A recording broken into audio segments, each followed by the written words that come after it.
Hallo und herzlich willkommen zum nächsten Tutorial. Ich wurde jetzt mehrmals gefragt, ob ich mit Klassen weitermache, beziehungsweise wurde mir das vorgeschlagen. Wollte ich eigentlich auch erst machen, aber erstmal wollte ich jetzt mit Arrays weitermachen, ist mir dann eingefallen. Man sieht hier auch schon, ich habe hier schon ein Projekt für Klassen erstellt. Ist jetzt auch egal, weil darauf kommt es ja nicht an. Jedenfalls habe ich mich dann spontan noch umentschieden, weil wir das Problem haben, wir können zwar Zahlen speichern, aber wenn wir jetzt mal einen Namen speichern wollen, zum Beispiel vom Spieler, dann brauchen wir letztendlich Arrays und die hatten wir noch gar nicht behandelt. Und ja, die sind auf jeden Fall ein sehr wichtiger Bestandteil noch, muss man auf jeden Fall wissen. Okay, deswegen fange ich jetzt einfach mal an. Also ja, wir können ja, wie gesagt, können wir einzelne Werte in einzelnen Variablen speichern. Wie jetzt hier in ups, Leben ist gleich 2.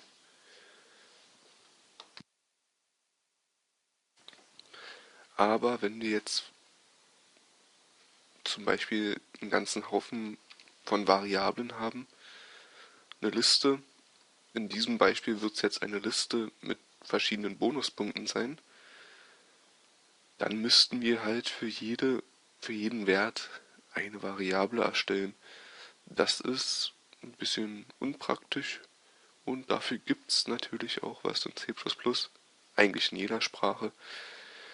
Und das nennt sich Array. Das ist dann quasi eine Liste mit Werten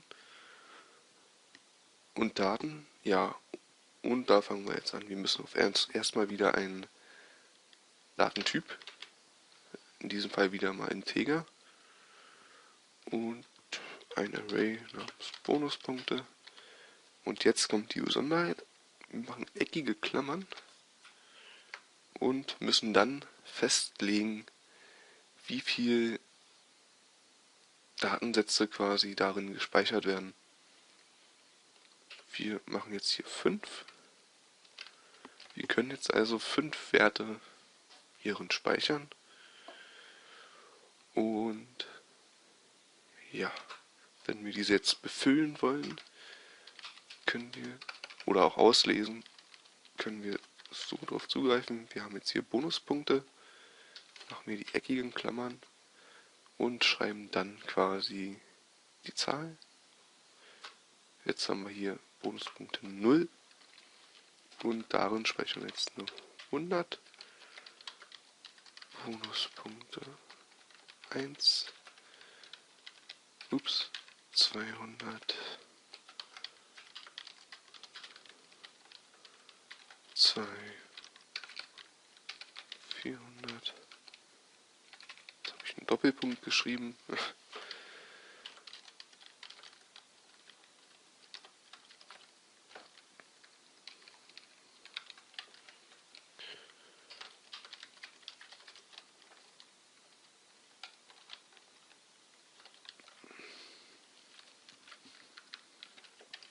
So, was jetzt noch auffällt,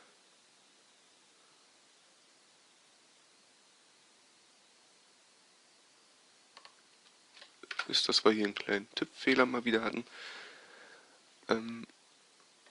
Und ja, also ganz einfach, wir haben 5 Werte und er fängt immer bei 0 an zu zählen.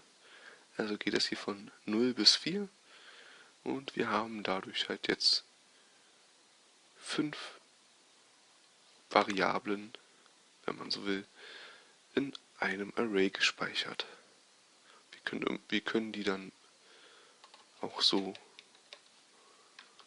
ausgeben. Wenn wir jetzt können, ups, was war das? Okay. Bonuspunkt 3. Was ist denn jetzt los hier?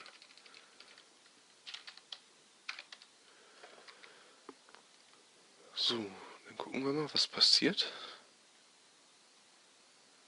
Und jetzt gibt er die 3 aus. Das sind 800. Also nicht die 2, sondern die 3. Weil, also die 4. Stelle quasi, weil er fängt immer bei 0 an. Und da gibt er uns 800 aus. So, jetzt wollen wir das Ganze mal benutzen irgendwie. Dafür sagen wir jetzt, was ist denn los hier? So, Level. Nehmen wir jetzt einfach mal Level. Und dann fragen wir einfach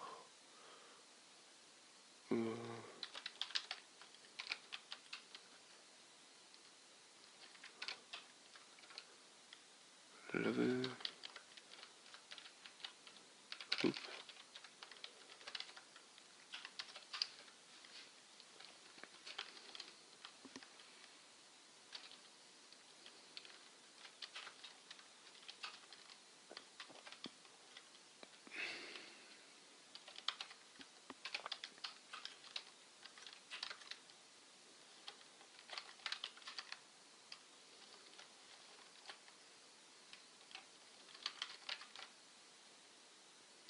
So, also ganz einfach.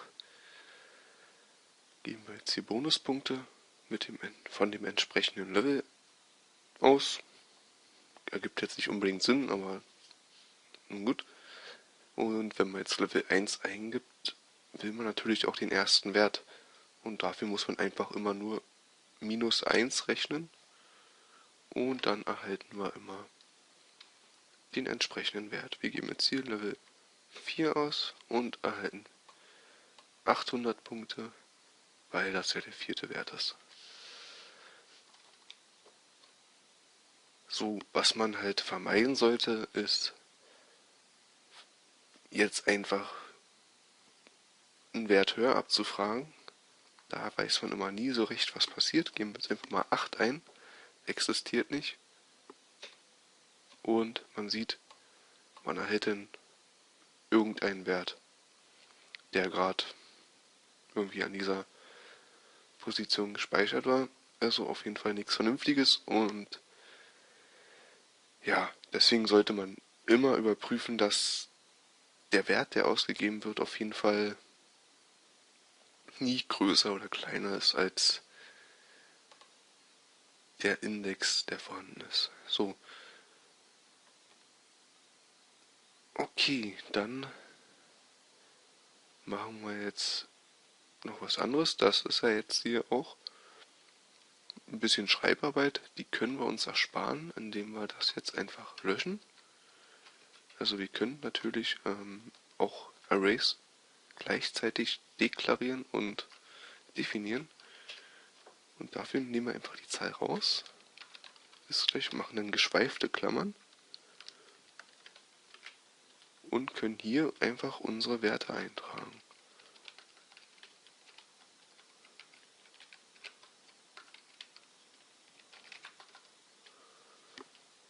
Jetzt haben wir das gleiche wie vorher, nur dass man das hier jetzt ein bisschen, dass wir nicht jedes Mal für jeden Wert jetzt hier Bonuspunkte 0, 1, 2, 3 hinschreiben müssen. Jetzt ersparen wir uns jetzt auch hier die Zahl da drin, also vorher festzulegen, wie viel Speicher er reservieren soll, da er das ja jetzt automatisch selbst rausfinden kann. Und wir probieren es nochmal aus. Funktioniert einwandfrei.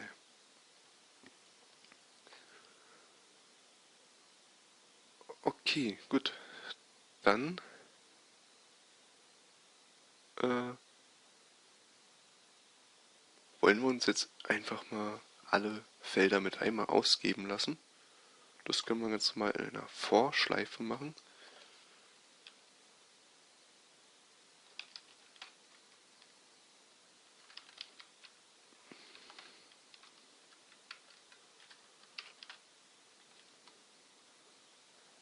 So, jetzt haben wir jetzt, wir können jetzt hier, geben wir jetzt einfach mal 5 ein, weil wir wissen ja, dass wir 5 Felder haben.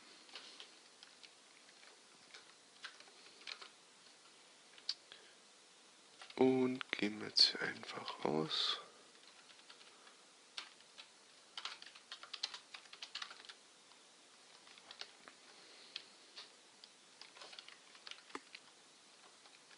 Baue ich jetzt mal noch einen kleinen Fehler mit ein.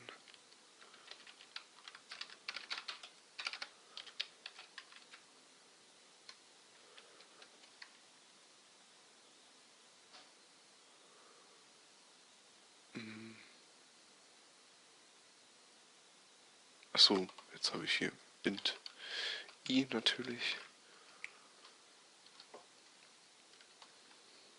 Ja, das ist jetzt egal. So, und jetzt gibt er uns 1600, also alle Werte aus, ganz normal. Und ja, wie ich gerade merke, habe ich doch keinen Fehler eingebaut. Aber wäre das kleiner ist gleich 5, dann dürften wir genau wieder einen komischen Wert erhalten. Jetzt, also irgendwie spinnt mein Rechner heute. Das gibt's ja nicht. Also irgendwas stimmt mit der Tastatur nicht hier. Aber das soll uns nicht stören. Oder doch? Ich habe echt keine Idee, was hier los ist heute.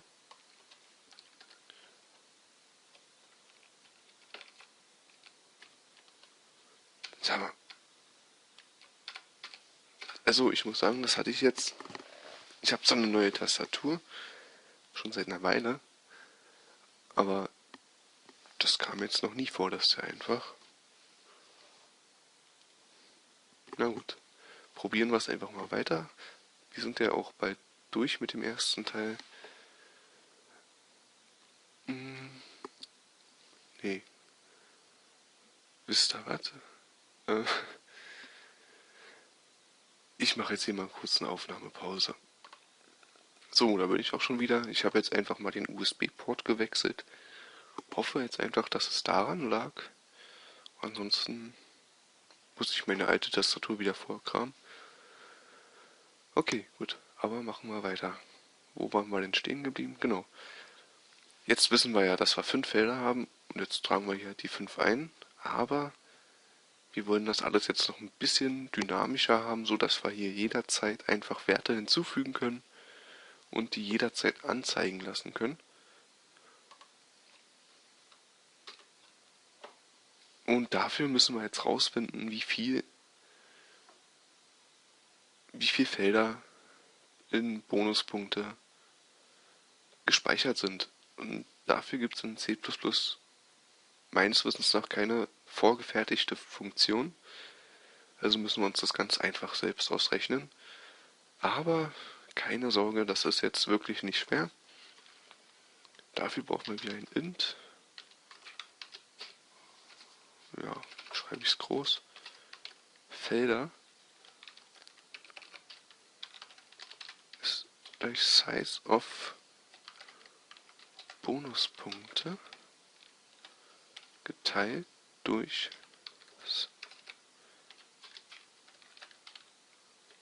int. So, kurze Erklärung.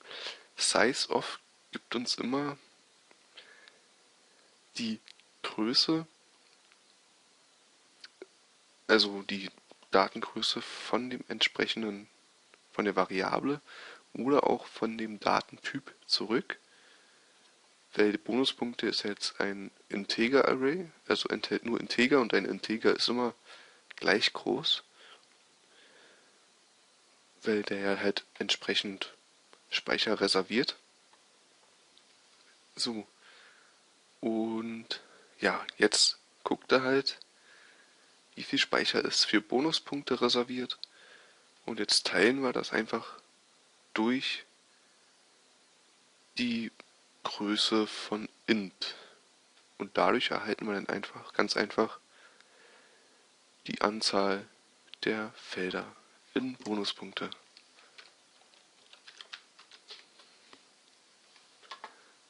Jetzt verwenden wir hier Felder, drücken auf, ja, das kann ich jetzt auch mal rausnehmen.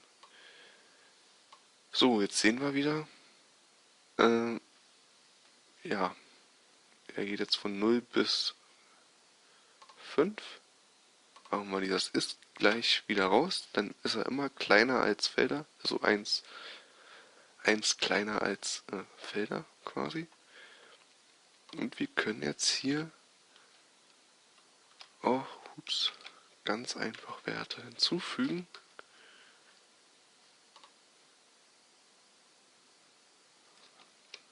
Oh, jetzt habe ich einen Buchstaben eingegeben, aber das können wir sowieso mal ganz raus machen hier. Das brauchen wir jetzt nicht mehr. So, und wir sehen, wir haben jetzt wieder alle Werte ausgegeben, brauchen nur noch hier einen hinzufügen. Mit dieser Variante brauchen wir halt nicht mehr jeden Wert einzeln zuweisen und können das mit dieser kleinen Rechnung hier auch ganz dynamisch dann ausgeben lassen, je nach Größe des Arrays. So, okay, und zeigen wollte ich das ja hauptsächlich, weil, ja, einfach weil wir wollen auch mal einen Namen speichern und dafür brauchen wir auch ein Array, und zwar ein Char-Array. Ein Char ist halt ein Zeichen, ein Schriftzeichen, ein Buchstabe. Und das machen wir jetzt ganz einfach mal. Indem wir das jetzt hier alles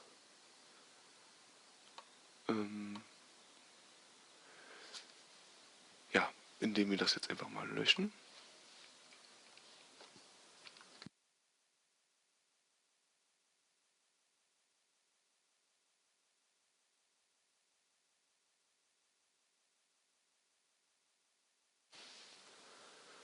Und okay, fangen wir an. Wir haben jetzt hier ein Char und dann Name, das ist ein Array. Und jetzt können wir hier Spieler 1 drin speichern und können es dann auch ganz einfach ausgeben. Ups.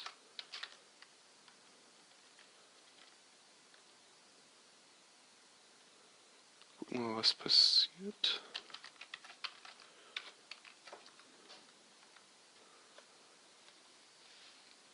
Und wir haben Spieler 1.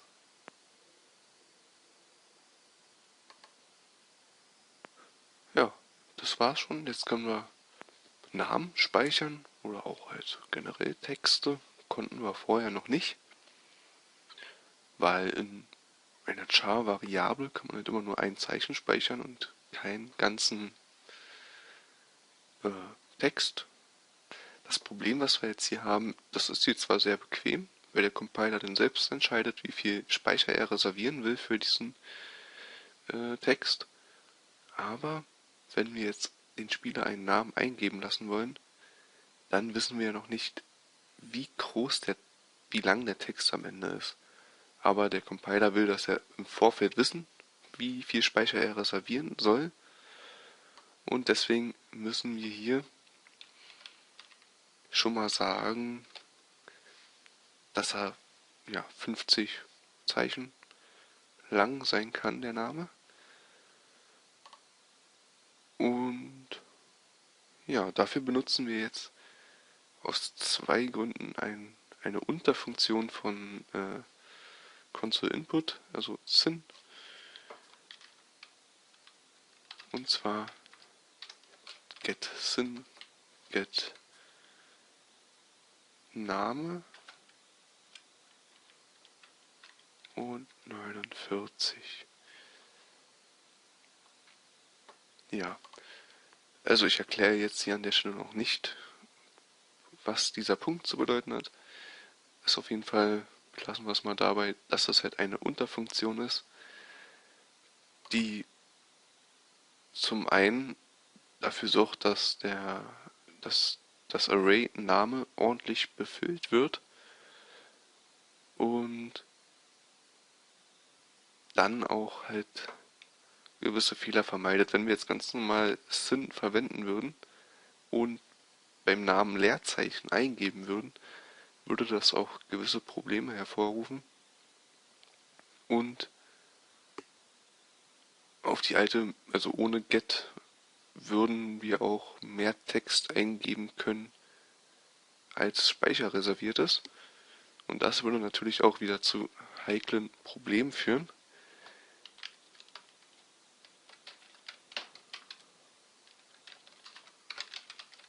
Wie ich ja schon demonstriert habe, kommen da dann die kuriosesten Werte bei raus.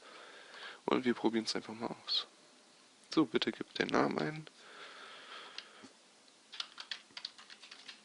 Ganz Combo Breaker. So, wir sehen, wir haben jetzt hier unseren Namen eingegeben und geben den auch ganz normal wie jede andere Variable wieder aus. Und jetzt will ich mal kurz demonstrieren. Wir machen es jetzt einfach mal auf 5.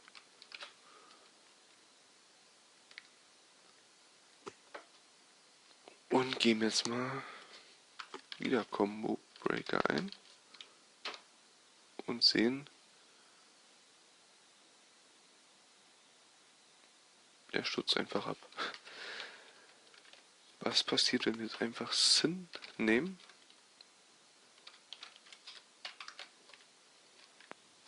Wenn wir jetzt einfach Syn nehmen, dann haben wir das Problem, dass ja, mehr Speicher beschrieben wird als reserviert ist. Das muss aber nicht unbedingt zu erheblichen Problemen führen. Fällt vielleicht im ersten Moment gar nicht auf. Wir probieren es mal aus. Ups, ja, ist auch egal. So.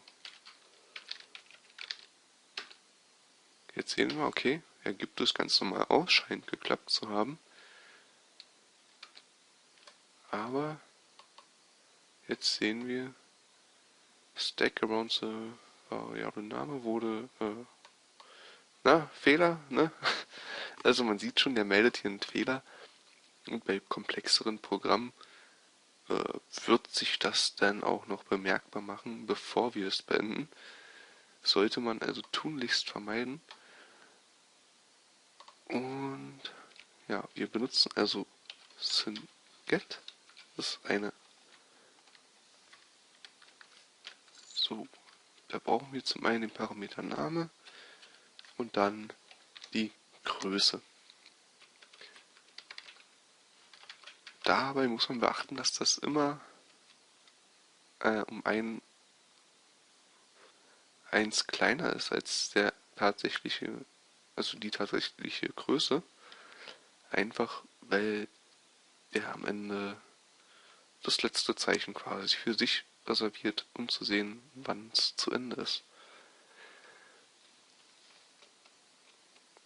Ja, also wir können jetzt hier Namen eingeben, Namen speichern und mit dieser Funktion wird halt auch vermieden, dass er mehr, also sobald wir hier jetzt mehr als 50 Zeichen eingeben quasi, wird er den Rest einfach abschneiden und dann haben wir da keine Probleme mit Speicherreservierung und hast du nicht gesehen. So, dann geht's auch im nächsten Teil direkt weiter mit mehrdimensionalen Arrays. Das ist dann nochmal ein Stück komplexer. Ich hoffe, ihr habt alles soweit verstanden. Fragen könnt ihr ja stellen. Wisst ihr ja. Gut, dann probiert's einfach mal aus, was ihr da so machen könnt mit so einem Array. Einfach mal gucken, kann man auf jeden Fall noch sehr gut gebrauchen. Bis dann.